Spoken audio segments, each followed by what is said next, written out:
تاریخ الاسلام جلد 7 صفحہ نمبر 329-29 ہے۔ اسی طرح اپنی دوسری کتاب سیر اعلام نبلا میں کہا، جلد 14 صفحہ 538، الناقد المجود، امام صفدی نے کہا، امام عارف بعلل الحدیث، الوافی بالوفیات جلد 2 صفحہ نمبر 28 ہے۔ اسی طرح امام ابن کثیر نے فرمایا، کان من الثقات الاسبات الحفاظ المتقنین، سبحان اللہ، البدایہ والنہایہ جلد 15 صفحہ نمبر 46 ہے۔ یعنی یہ امام اور محدثین کے ہاں معروف تھے اور بہت بڑا مقام و مرتبہ رکھتے تھے۔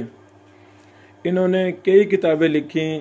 ایک کتاب جو ہمارے سامنے ہے، ہمارے ہاتھ میں ہے، علل الاحادیث فی کتابی صحیح مسلم ہے۔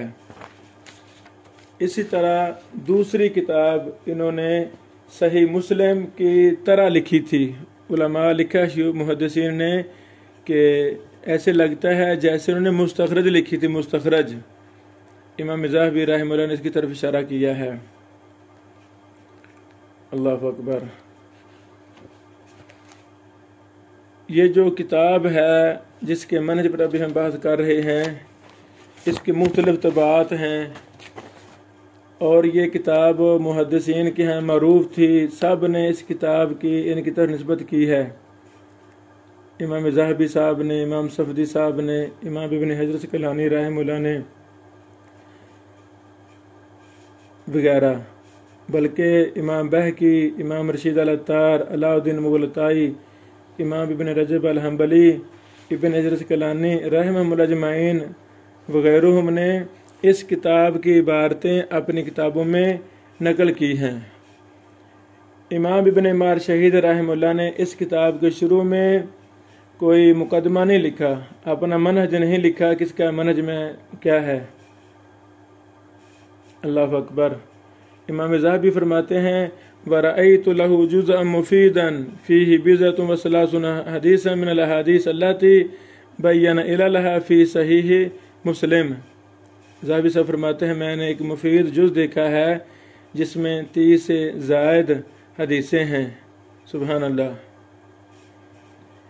اس سے ملتی جلتی بات ابن کثیر صاحب نے کہی ہے، لَهُ مناقشات علی بضعۃ وثلاثین حدیثا من صحیح مسلم۔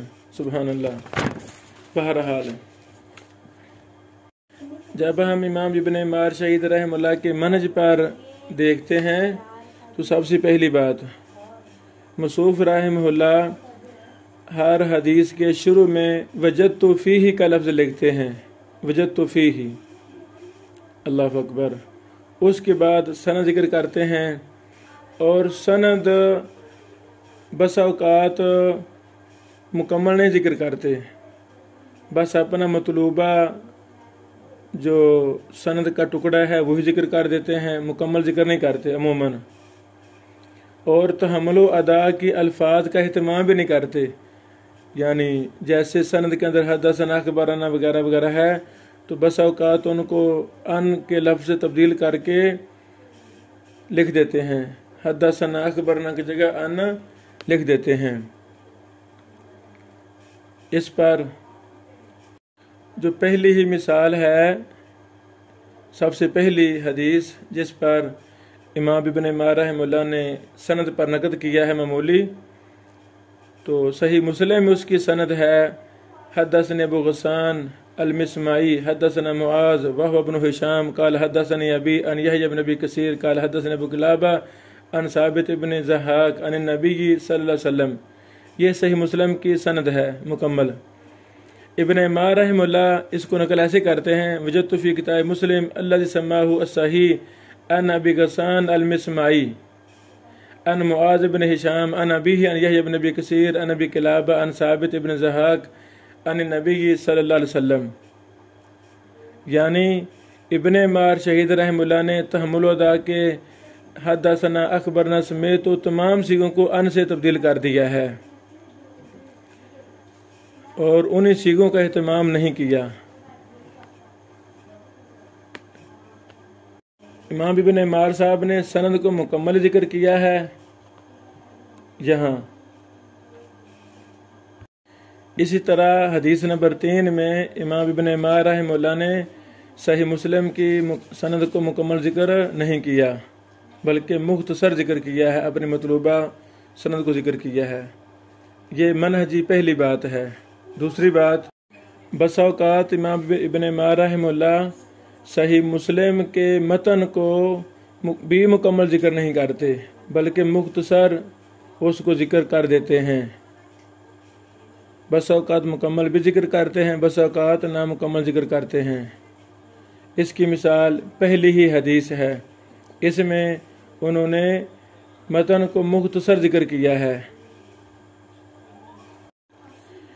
امام ابن عمار رحمہ اللہ نے کئی ایک روات پر جرح و تعدیل کے لحاظ سے بحث کی ہے، راویوں پر حکم بھی لگائے ہیں اپنی اس کتاب میں۔ مثلا زید بن قدامہ کے بارے میں لکھا ہے ثقۃ متقن، عبداللہ بن لہیہ کے بارے میں لکھا ہے لا یحتج بہ، اکرمہ بن عمار کے بارے میں لکھا ہے مضطرب فی حدیث یحییٰ بن ابی کثیر۔ اور یہ اقوال کچھ خود حکم لگائے ہیں اور کچھ حکم محدثین سے نقل کیے ہیں۔ امام احمد بن حنبل، علی بن مدینی، امام یحییٰ بن سعید القطان وغیرہ کے اقوال بھی نقل کیے ہیں اور کچھ راویوں پر انہوں نے خود حکم لگائے ہیں، قول کسی سے نقل نہیں کیا۔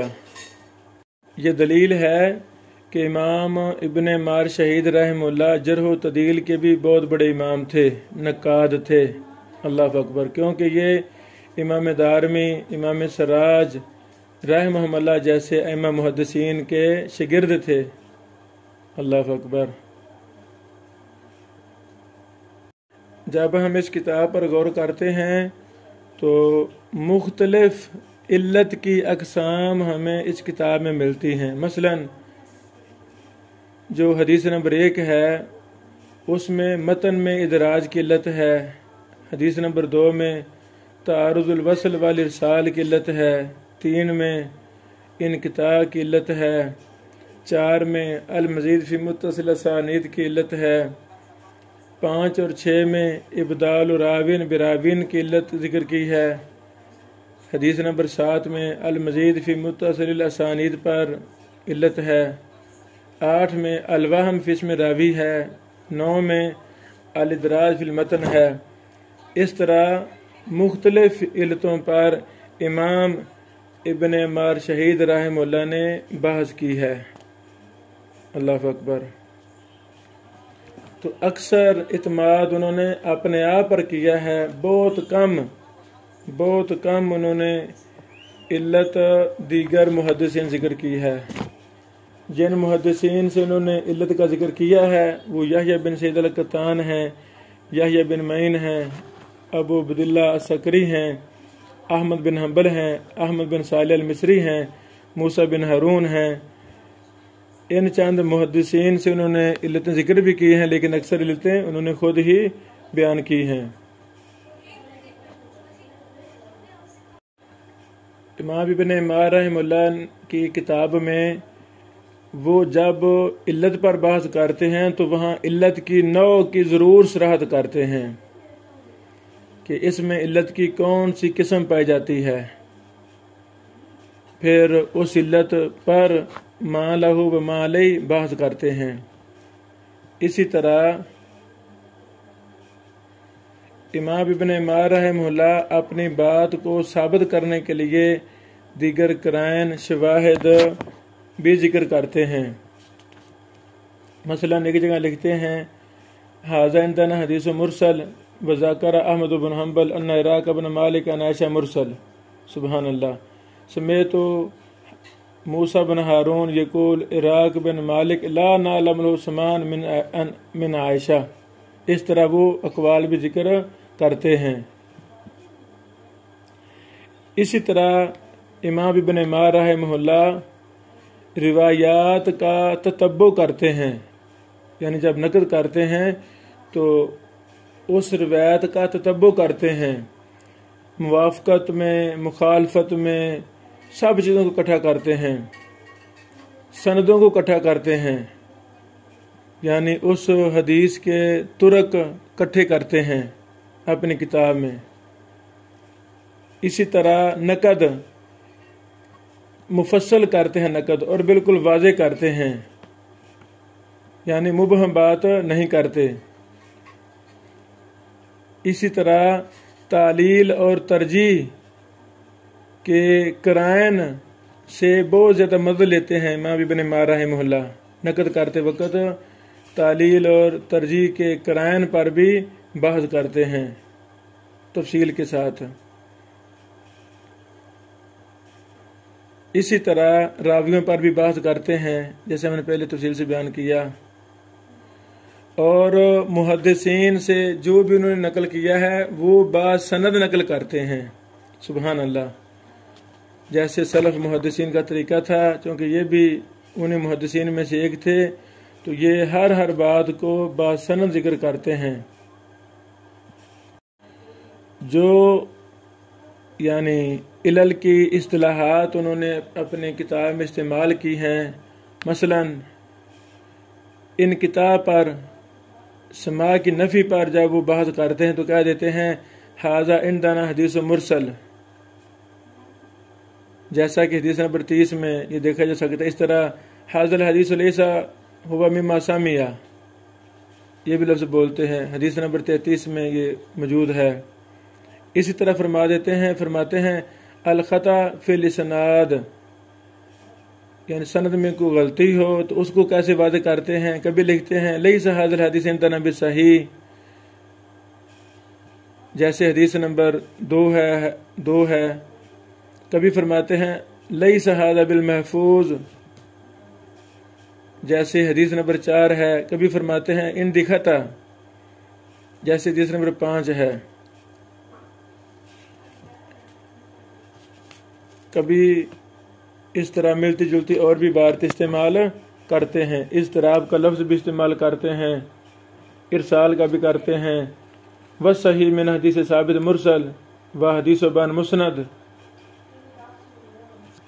اس طرح مختلف الفاظ سے وہ تنبیہ کرتے ہیں۔ تفرد پر بھی بحث کرتے ہیں، اگر کوئی راوی کا تفرد ہو اس پر کیسے بحث کرتے ہیں۔ تفرد مثلا ھذا حدیث تفرد بھی جعفر بن سلیمان من بین اصحاب ثابت، جیسا حدیث نمبر 15 میں یہ مثال ملتی ہے۔ اسی طرح ایک جگہ لکھتے ہیں تفرد بھی اکرمہ بن عمار ان یحییٰ وہو مضطرب فی حدیث